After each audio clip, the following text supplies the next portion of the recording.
Hello दोस्तों, कैसे हैं? उम्मीद करते हैं आप लोग अच्छे होंगे। आज आप देख रहे हैं स्क्रीन पे निबोस लिखा हुआ है। इट मीन्स आज जो टॉपिक होगा वो निबोस का ही होगा। तो मैंने कई बार, मुझे टाइम नहीं मिल रहा था मगर फिर भी मैंने सोचा कि चले इस पे बनाता हूँ, तो चले हम इस पे बात करते हैं। सबसे पहले तो ये देख लें कि जो ये ओपन बुक एग्जामिनेशन जो निबोस का अभी चल रहा है, और ये 2020 जुलाई से ये स्टार्ट हुआ था ड्यू टू द पेंडेमिक। पहले जो एग्जाम होता था और अभी में दोनों में बहुत ही फर्क है। पहले थोड़ा टफ होता, तीन आईजीसी 1, आईजीसी 2, आईजीसी 3 होता था।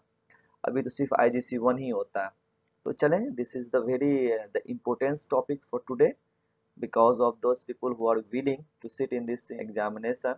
NIBOS, they want to get this certificate. This is the very helpful for them. उनके लिए हो सकता है हेल्पफुल। तो आप देखें, सबसे पहले तो हमने, आप जाएं, मैं डिस्क्रिप्शन बॉक्स में दे देता हूँ नीचे। वो जो प्रीवियस हमने वीडियो बनाया था निबोस पे, उस पर आप क्लिक करके देखें किस तरह से आप एक्सेस करते हैं ऑनलाइन, किस तरह से आप इनरोल करते हैं। आज हम यहाँ पे बात करें कि जब आप जस्ट यहाँ पे बात करना है किस तरह से आप एग्जामिनेशन पेपर देंगे। ओके, हम इसमें टोटल नहीं दिखा सकते हैं क्योंकि कुछ कॉन्फिडेंशियल होता है निबोस के तरफ से। तो open book examination it means आप ओपन इस करके बुक आप अपना एग्जाम दे सकते हैं। मगर ये जान जाए, keep in the mind, this is the not easy. ये इजी नहीं है। हाँ, ये जो लोगों के पास, those people has the experience, जिनके पास एक्सपीरियंस है, जो समझ सकते हैं, प्रैक्टिकली कुछ काम किए हुए हैं, उनके लिए ये बहुत हेल्पफुल हो सकता है। और वो इजी मतलब इसको कंप्लीट कर सकते हैं, समझ सकते हैं। सबसे बड़ा यहाँ पे मीनिंग्स है कि समझ सकते हैं, क्योंकि इनका इसका जो सिनारियो होता है 2 पेज में होता है। एक तो आप जो डाउनलोड करेंगे, जो निवोस के जो आपको साइट दिया जाएगा, वहाँ पे 2 पेपर हो। एक तो आपका क्वेश्चन पेपर सिनारियो पेपर होगा, एक में ही होगा। तो सेकंड जो आप करेंगे वो आंसर शीट टेम्पलेट होगा।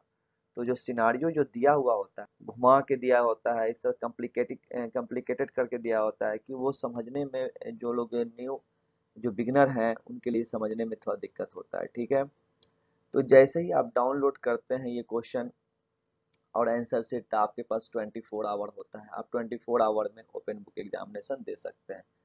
तो यहाँ पे हम दिखा रहे हैं कि आप देखें, ये एक फर्स्ट पेज होगा। फर्स्ट पेज में आप देखें, सबसे से टॉप पे आपका जो होगा वो सिनारियो होगा। ठीक है, और नीचे में उसका क्वेश्चन दिया होगा, एक ही पेज में होगा।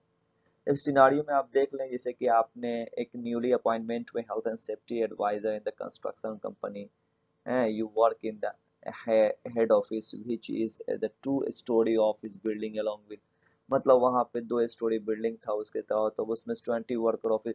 तो ये सब जो दिया हुआ होगा, तो ये आपको पहले अच्छे तरीके से पढ़ना पड़ेगा, समझना पड़ेगा। जब अच्छे तरीके से आप, जब आपका कॉन्सेप्ट क्लियर हो जाएगा, तो definitely it will be easy to clear your examination.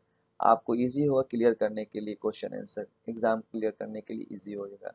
अगर आप ये अगर नहीं समझते हैं scenario, it will be little difficult.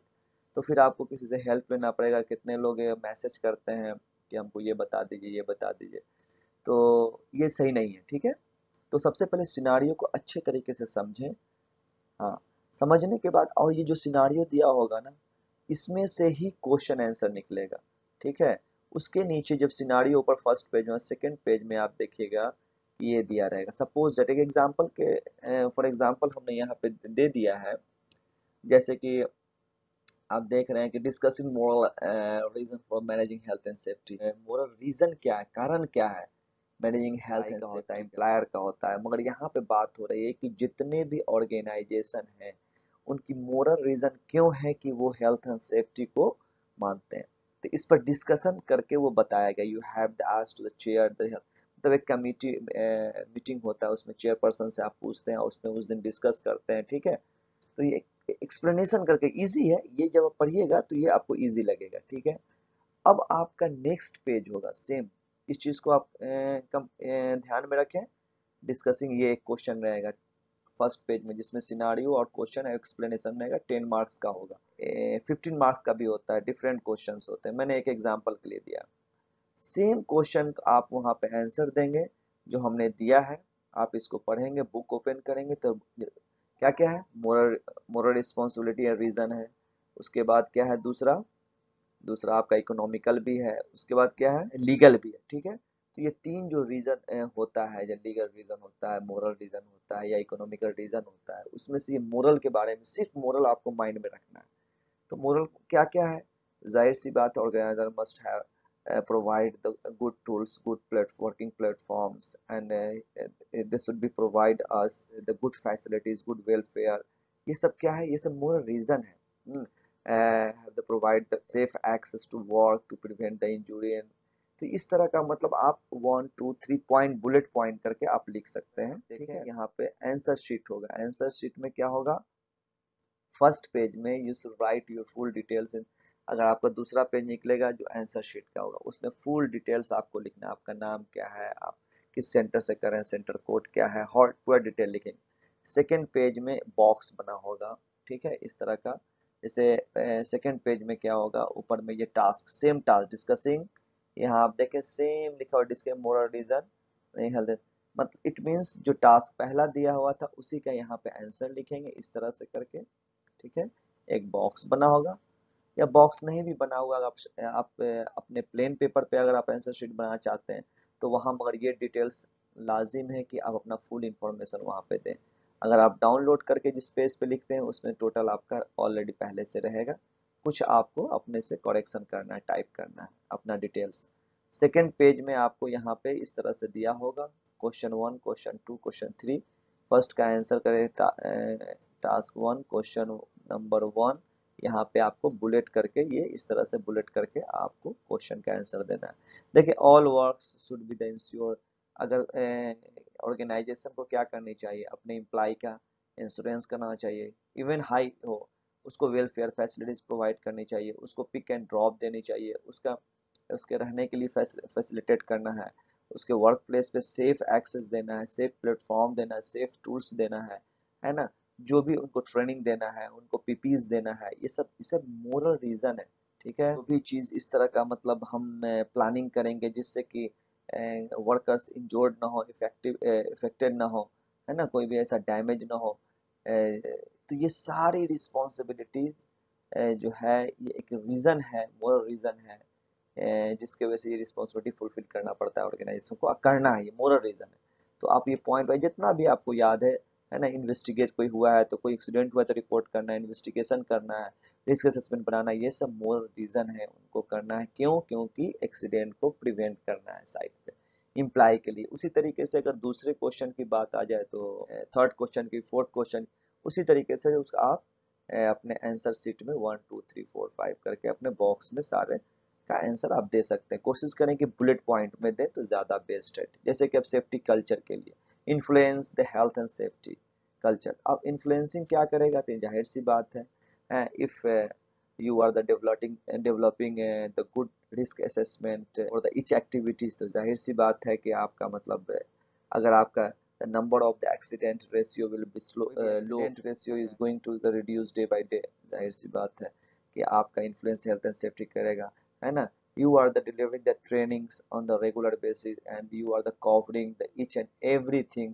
है ना, जो भी रिलेवेंट है अगर आपके हेल्थ एंड सेफ्टी से, तो अगर आप वहाँ पर भी क्या है कि आपका, तो ये जो रिस्क असेसमेंट है, सेफ सिस्टम ऑफ वर्क है, परमिट सिस्टम है, इंस्पेक्शन सिस्टम है, ट्रेनिंग सिस्टम है, ये सब क्या है, ये सारे सिस्टम में तो जाहिर सी बात है आपका इन्फ्लुएंस करेगा हेल्थ एंड सेफ्टी का, ठीक है। बिहेवियर आपका सही है तो जाहिर सी बात क्या है, हेल्थ एंड सेफ्टी का कल्चर डेवलप होगा, तो यहाँ पे influencing health and safety culture, उसके बारे में इसी तरीके से और भी बहुत सा है, कुछ भी इस तरह का क्वेश्चन हो तो वहां पे आप भी कर सकते हैं। तो ये बहुत ही इम्पोर्टेंट है, ठीक है, कि क्वेश्चन सिनारियो, उसके बाद आंसर शीट में उसका जवाब देना। आंसर शीट में उस चीज का ध्यान दें, गाइडलाइंस है कि जैसे कि आंसर जो है ज्यादा 3000 से ज्यादा ना लिखें उसमें, ठीक है, और कॉपी पेस्ट ना करें, जो चेक करेगा तो जाहिर सी बात है वहां पे रिजेक्ट कर सकता है वो, इस तरह का मतलब उनका ये गाइडलाइंस है निबोस के तरफ से, इस चीज को फॉलो करेंगे। ओपन में यू कैन हेल्प ले सकते हैं, बुक से, फोन से, किसी से भी हेल्प ले सकते हैं, इतना इजी है। तो ये भी एक फोन से अगर आप लेते हैं, this is depend on you, but book एक कंप्लीट आपका गाइडलाइंस है और हेल्पफुल होगा जो आप वहां से ले सकते हैं। उसी तरीके से अगर देखा जाए तो राइट करें आंसर, देखें carefully write your answer realistic as पर, सिनारियो से मैच करता हुआ आंसर होनी चाहिए, ये ध्यान देना है। और शॉर्ट वर्ड ना लिखें, कोई मतलब ऐसा एब्रेशन या कोई ऐसा वर्ड ना लिखें शॉर्ट में कि वो टोटल, हाँ ये वर्ड हमने लिख दिया, ये पूरे सेंटेंस को कवर करना नहीं, एक्सप्लेन करें, ठीक है, कि जिससे it will be easy to understand what you are the writing there, है ना, ये और सिनारियो से वो मैच करता हो। तो ये सब बेसिक इंफॉर्मेशन है, जो लोग, जो बिगिनर हैं, जो देना चाह रहे हैं एग्जामिनेशन, कॉन्सेप्ट में रहता है क्या क्या एग्जाम में, ऐसा कुछ भी बात नहीं, बहुत इजी है, ट्राई करें, ठीक है। डेफिनेटली अगर थोड़ा सा भी आप मेहनत करेंगे तो कंप्लीट हो सकता है। Okay, thank you.